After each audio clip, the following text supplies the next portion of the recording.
Yaani nyie mlioko hapa nyie, wengine wanalipwa milioni 7, wengine 400,000.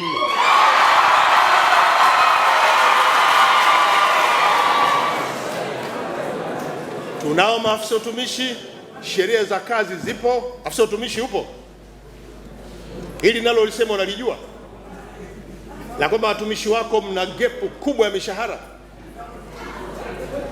Nyie wenyewe huku mnajilipa milioni 7, huku chini huku milioni 400,000. Afisa utumishi, utaniletea orodha ya watumishi wako, kila mmoja nijue anapata mshahara wa shilingi ngapi. Nataka uandike jina na cheo chake na fedha anayopokea kwa mwezi, kutoka nyie wenyewe mlioko huko kwenye chumba hicho cha baridi mpaka hao walioko kwenye chumba cha moto. Na kwenye hiyo mishahara kila mmoja nijue nani anapata mafao yapi, hata yale ambayo mnapata mkiwa kazini, simu, maji, nyumba. Wewe orodhesha tu basic salary yake na yale mapato yale na jumla yake kuu, kila mmoja kutoka mlioko ofisini mpaka huku chini tujue, ili tutakapokuja tena hapa tunafanya marekebisho makubwa. Lazima tufanye kazi ya mshahara unaofanana, kama ni kiwango cha chini tujue, na kama kuna matatizo mengine ya mshahara na kanuni nyingine zote lazima zifuatwe, ili tuwe na wafanyakazi ambao wananufaika na utumishi wao, iwe wako viwandani, wako maofisini na maeneo mengine. Kwa ndugu watumishi, niliposema sitoi nafasi kwenu ya kusema, tunayajua matatizo yenu, lakini kwa hali niliyoona kiwanda, hata mkisema kiwanda hakifanyi kazi, matatizo ni mengi, na sasa hatuwezi kufanya kazi mpaka turekebishe hili. Na kwa kuwa nitapata majibu leo, baada ya majibu haya serikali itafanya kazi yake. Tutazungumza na balozi wa China tukubaliane cha kufanya. Hapa tumeshindwa, hapa haiwezekani tena, ili tubadilishe kabisa, na ikiwezekana serikali tuchukue kwa 100%, tumtafute mwenye uwezo na tutawachuja, tutawaleta wenye uwezo. Kama wanaweza watuhakikishie na walete uwezo wao hapa. Kama serikali haturidhishwi na ubia huu, na mbia anielewe wazi kwamba serikali haturidhishwi na mwenendo huu.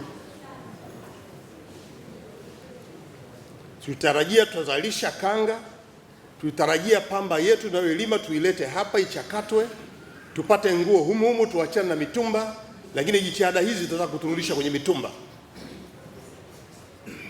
Hatuwezi kubaliana na hili.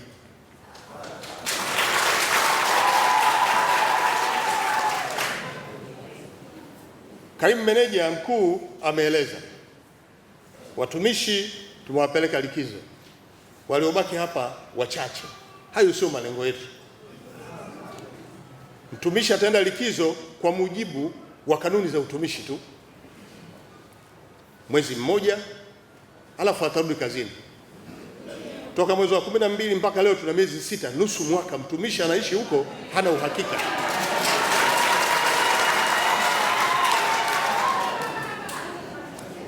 Na kaimu mkurugenzi mkuu au meneja mkuu ameniambia tulitarajia mwezi wa 6 waanze kazi. Mnaanzaje kazi katika hali hii ambayo haileti matumaini? Kwa Mheshimiwa Waziri, mimi nimekuja kuona hali hii hairidhishi. Msajili wa hazina mwenye share, mwenye hisa, na wewe Shanya,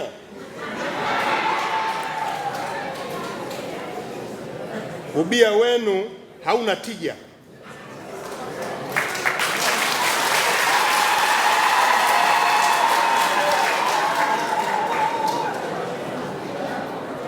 Nahitaji maelezo yenu, mkae wewe na yeye, na ikiwezekana mimi nikitoka mbaki mjadiliane, jioni saa 12 nipate majibu ya kwamba mnaweza.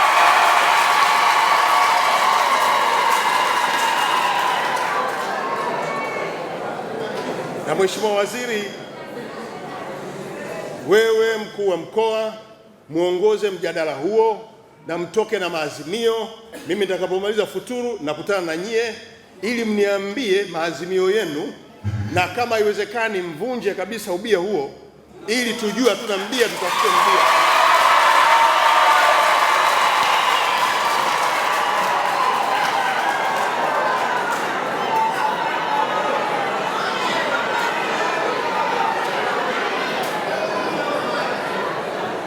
hatuwezi kuvumilia.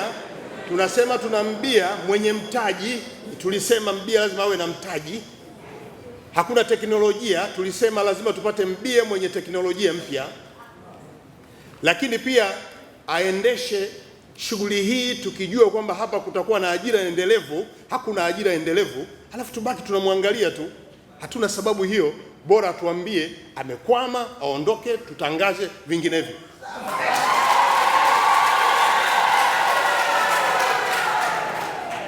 Natambua mmeshaanza mazungumzo ya namna ambavyo mkaguzi mkuu tuliyemleta hapa wa serikali na mkaguzi mkuu na mdhibiti wa hesabu za serikali alikuja hapa, ameainisha udhaifu wote ulioko hapa kiwandani, bado haujapata majibu. Tumehoji mambo kadhaa. Tulikuwa na mtaji, tulikopa, mtaji ule umekopwa, zimeishia huko huko Tanzania, hazijaja. Tunataka majibu ya fedha hizo.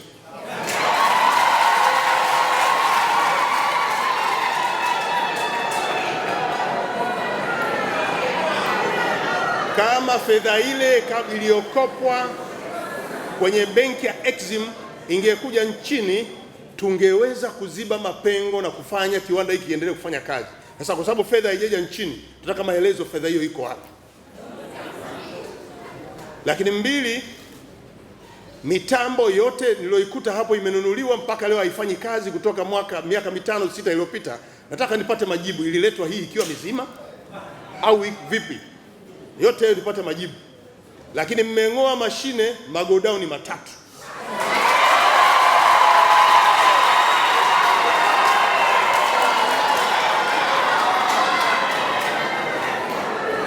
Mashine zote zilizong'olewa,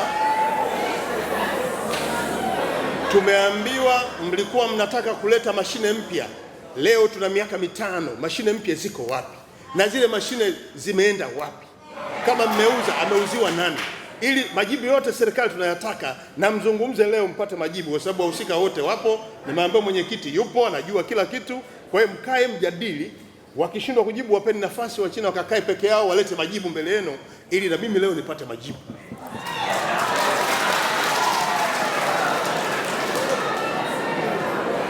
China, nchi ya China na nchi ya Tanzania ni nchi marafiki. Tuna historia ndefu, na kiwanda hiki kimetokana na mshikamano tulionao kati ya China na Tanzania. So, asiingie mtu hapa akatuharibia, awe Mtanzania au Mchina mwenyewe, itakuwa ni tatizo lake yeye mwenyewe, na sisi tutadili na yeye mwenyewe kama ataka kutuharibia mahusiano yetu.